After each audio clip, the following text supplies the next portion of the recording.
Yesterday's prophecies, today's headlines. This is the Hal Lindsey Report. And now, Hal Lindsey. Good evening and welcome to this edition of the Hal Lindsey Report. If you recall last week, I told you about the recent visit of Pope Francis to Istanbul. He is seeking to end the estrangement of the Roman Catholic Church from the Orthodox churches led by Bartholomew I, Patriarch of Constantinople. For almost 1,000 years, since the Great Schism of 1054, the Western Church and the Eastern Church have been at odds, sometimes bitterly so. Francis and Bartholomew prayed together and then signed a joint declaration of unity between the two churches. Why is this important? Well, if the Roman Catholic Church and the Orthodox churches reunite, then the Pope directly leads more than 1.5 billion people. That's as large as all Islam. If that movement is then joined by almost 1 billion Protestants, many of whom identify more closely with Catholic theology than with Martin Luther's Reformation, then he directly influences or leads more than a third of the world's population. One of the most important prophetic signs is the merging of all institutional churches under one leader.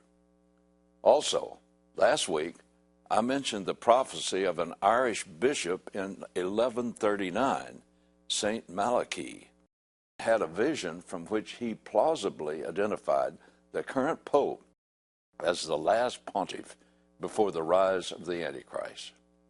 Then, when you add in the fact the Bible predicts that in the last days, the leader of a false religion, unmistakably centered in Rome, will assist in the rise of the Antichrist, I'd say the prophetic red flags are flapping in the howling wind.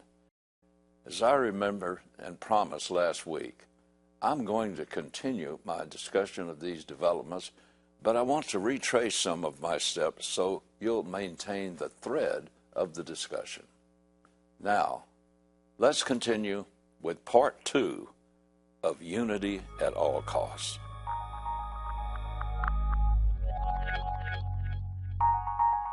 In Revelation chapter 17, there is a prophecy about the religious aspects of the old Roman Empire.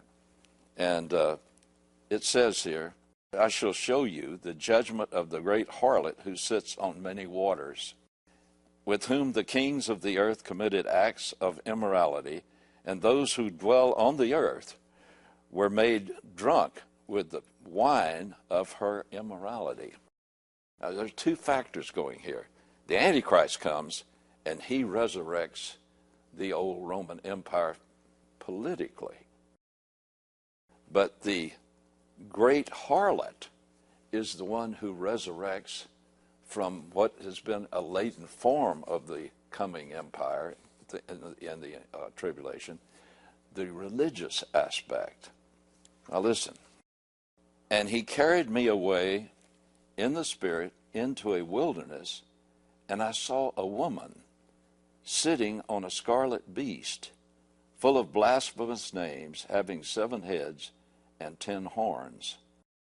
And the woman was clothed in purple and scarlet, and adorned with gold and precious stones and pearls, having in her hand a gold cup full of abominations of the unclean things of her immorality. And upon her forehead was a name, and the name is a mystery. Babylon the Great, the mother of harlots and abominations of the earth. And I saw the woman drunk with the blood of the saints and the blood of the witnesses of Jesus. When I saw her, I wondered greatly. And the angel said to me, why do you wonder? I will tell you the mystery of the woman and of the beast that carries her. And the important thing to note is that she is riding the scarlet-colored beast. The beast is talking about the long line of political power over the world from God's point of view. So this then begins, God gives us an interpretation of what these symbols mean. The beast that you saw was and is not, and is about to come out of the abyss and to go into destruction. And those who dwell on the earth, whose names have not been written in the book of life from the foundation of the world, will wonder. Now, he says, here's the mind which has wisdom. The 7 heads are 7 mountains on which the woman sits. The beast is something that existed before in the present time of the Apostle John, when he wrote the book of Revelation in 100 AD. It was not. And then he says, and yet it will come up again.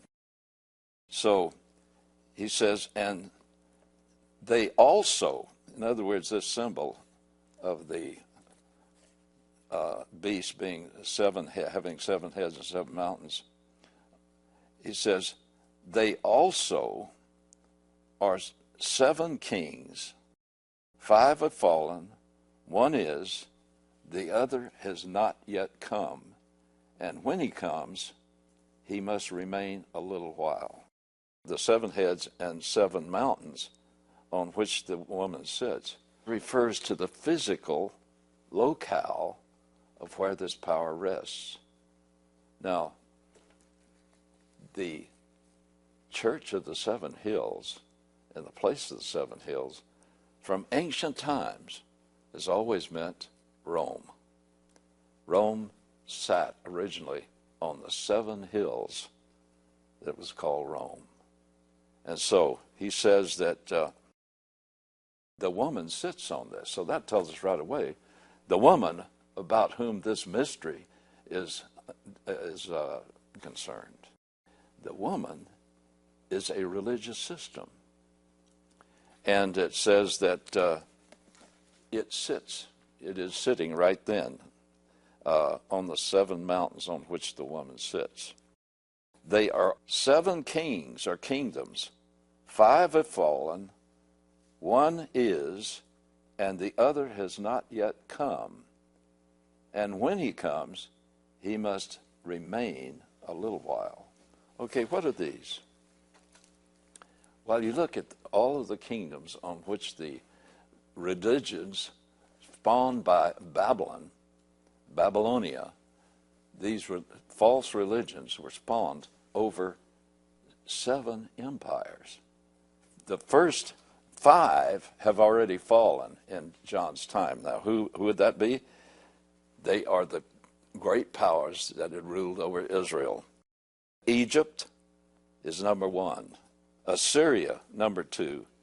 Babylon, number 3. Media Persia, number 4. Greece, under Alexander's foundation, as number 5. So those 5 had already come, and they had experienced the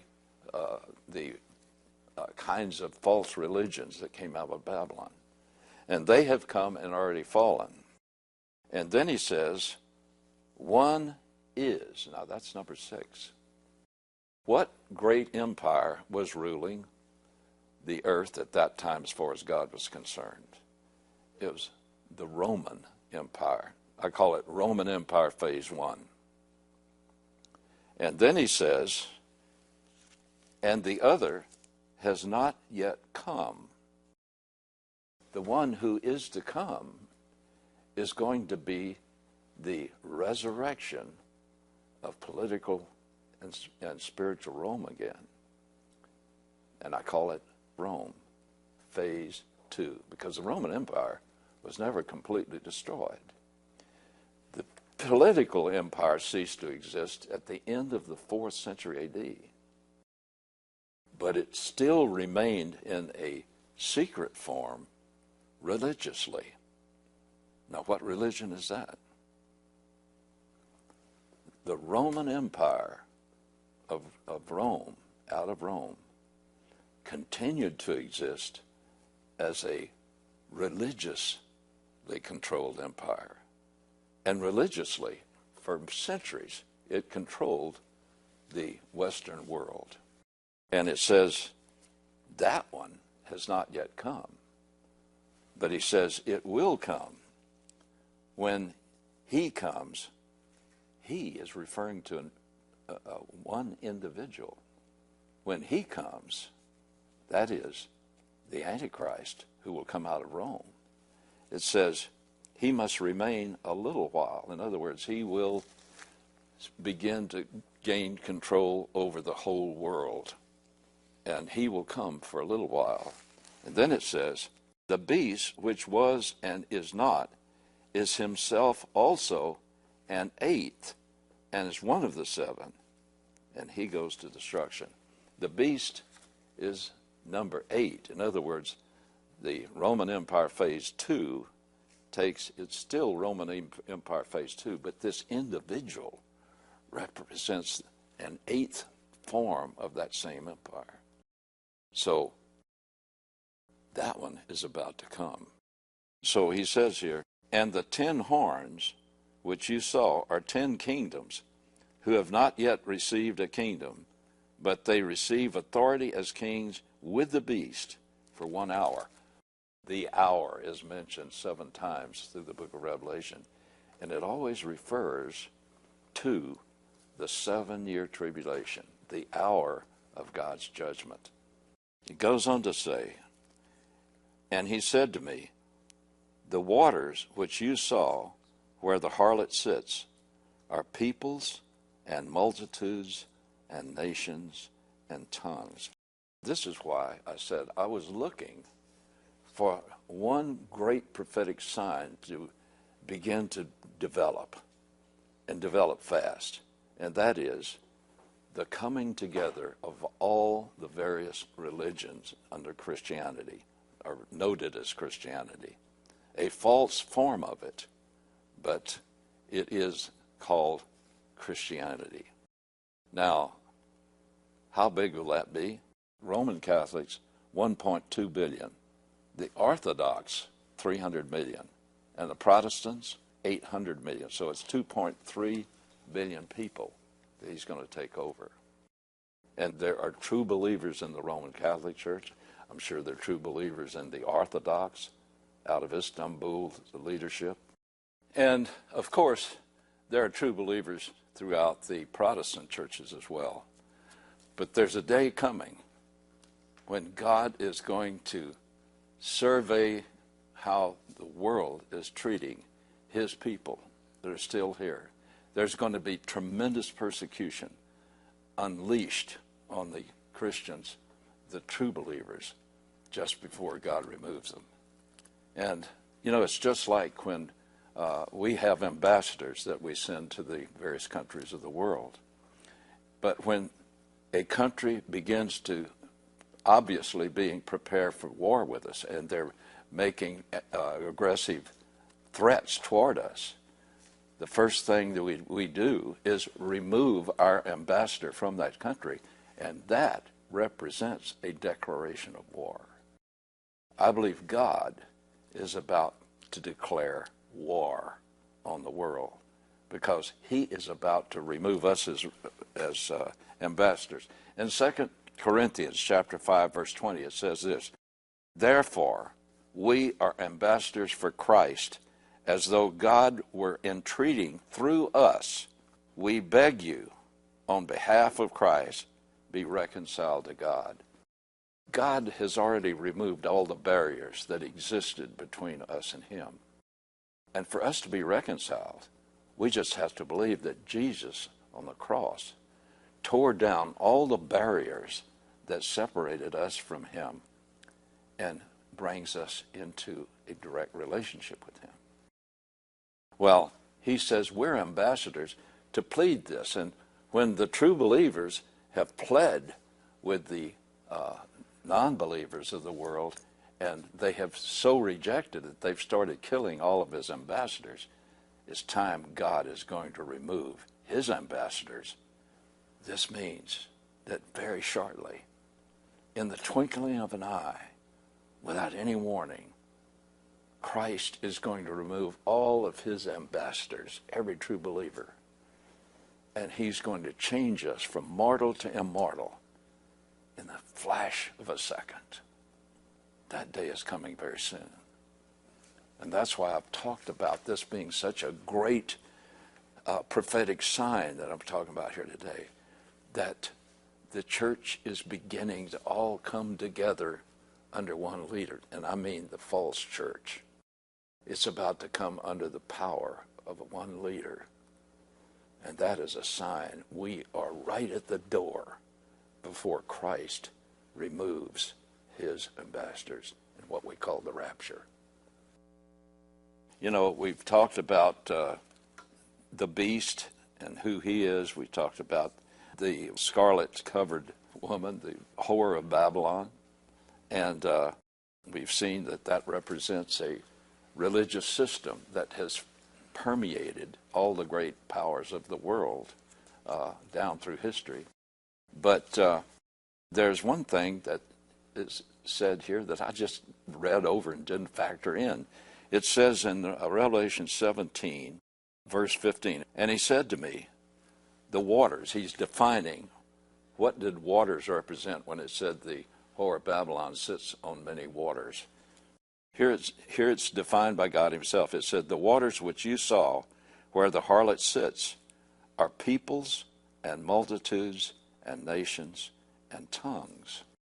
So the whore of Babylon has gotten control over all kinds of people all over the world and captured their allegiance.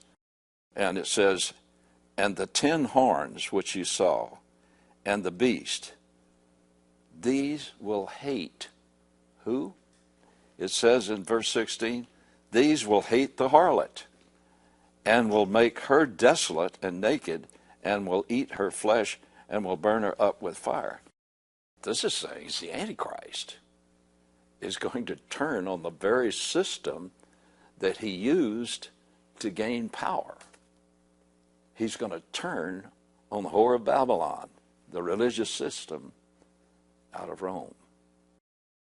And the Antichrist himself is going to be used of God to turn on the whore of Babylon and completely destroy her. Now, it also says this, in verse 17, for God has put it in their hearts to execute his purpose by having a common purpose and by giving their kingdom to the beast until the words of God should be fulfilled. And here's the clincher in this passage. In Revelation chapter 17, verse 18, the last verse of chapter 17, it says, and the woman whom you saw. Who's the woman that's talked about all through here? The woman is the whore of Babylon. It says, the woman whom you saw is the great city which reigns. Now this is the present tense in the original Greek, which literally is saying, which is reigning. In other words, it's the woman who represents the great city, which at the time the Apostle John wrote this, is reigning over the kings of the earth. Now, who is this great city that's reigning over? Well, when John wrote this, what great city was ruling over the world? Rome. So, who does the woman represent? Rome. A lot of people saying, well, you know, the Antichrist is going to come, he's going to rule somewhere in the Middle East and so forth. No. This is firm. It says, the woman whom you saw is the great city, which at that time absolutely was Rome, and is reigning over the kings of the earth. So, Rome is the seat of the whore of Babylon. And it is the one who's reigning over the kings of the earth. Now, I'm not trying to pick on anything, But even as Malachi, the bishop out of Ireland, said that the last pope that he had a vision and saw would be the one who gains control over all the religious Christian churches of the world, and he's the one that's going to pull them all together. And for a while, that religious power is going to sit in control of the beast who represents the religious powers and the physical powers that are going to be the rise of the second phase of Rome as a power. I believe we're right there, folks. I believe we've come to that place where all of these things have been set up. Back when I wrote The Late Great Planet Earth in 1969, I didn't think that we're anywhere near the coming of a power that could unite all of the religious Christians into one power with one person over them, the person who rules out of Rome. Now, I'm not trying to beat the Catholics over the head with this. This is something that even some of their own people recognized centuries ago in a revelation that I believe was from God. So I believe that right now is the time to begin to prepare. We are still ambassadors for Christ on this earth. We're still here for the purpose of pleading with people to receive the reconciliation of God. See, we're the ones that turned away from God. God never turned away from us. He loved us. He sent his own son to die and pay for every sin we'd ever commit. And to remove that as a barrier to being in a relationship with him. So it says we're to plead with people, receive what God has already done. He is not mad at you. He ain't mad anymore because he took all our barriers away when Jesus paid for them at the cross. All we have to do is turn back toward God and realize that God loved us so much, he's already paid for our sins. And just to accept the forgiveness that Jesus has now totally paid for, and be in a relationship that is eternal. Because man had nothing to do with taking the barriers away. Man had nothing to do with being able to receive what God has done for us. Man can only turn to God, realize he's not mad at us. And right now, in his love, he in our voices, he speaks through us to the world, begging them, you don't have to flee or turn away from God. All you have to do is turn back to the one who's been pursuing you, who's paid for every sin you'll ever commit. And you can receive that and be brought back into a relationship with him, which is eternal. Folks, that's the most important thing we'll ever be able to do.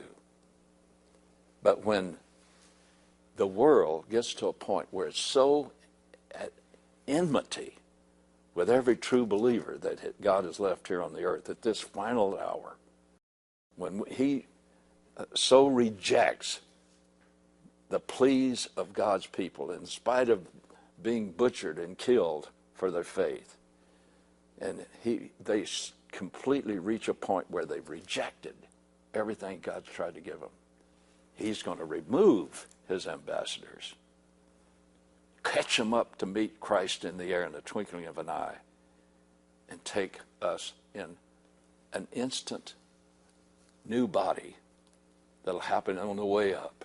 He's going to take us to the place where he alone will be able to put us into the most beautiful place we can't even think of what is in store for us. The most important thing is just to be faithful. Don't be bullied. Don't be afraid. Because whatever God puts you through, He'll be right there with you.